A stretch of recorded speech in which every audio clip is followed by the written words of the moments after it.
you might think, what are we going to get for Willi Castro that's so great? What are we going to get for Harrison Bader that's so great? And it does take a chunk out of whatever small, long shot playoff odds you have.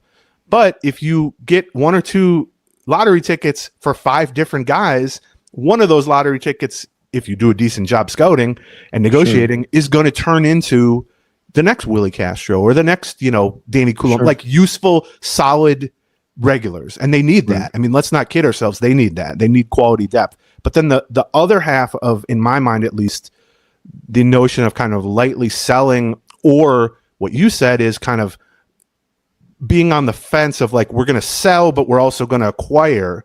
Right. And how that's a fine line to walk. That could just be about, what are you targeting? Are you targeting most, selling teams, selling off veteran players are trading a 30-year-old to a contender for 2 19-year-olds. That's how it goes usually. Right.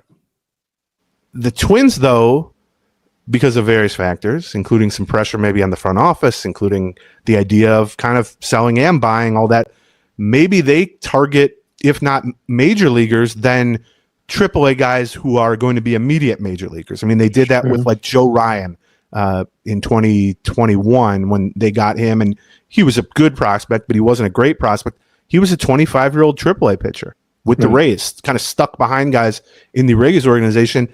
They acquired him in the Nelson Cruz trade, which is going to be a phenomenal trade. I mean, it already is. And he was in the rotation a month later.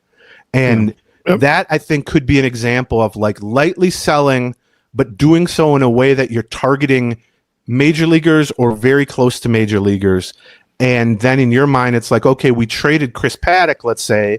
Yes, that leaves a hole in a rotation that is not exactly thriving up and down right now. But if we acquire a AAA pitcher for Chris Paddock, even if he's just sort of a mediocre pitcher, well, if we think he can just step into the rotation, you kind of do both currently, but then you also get more future value.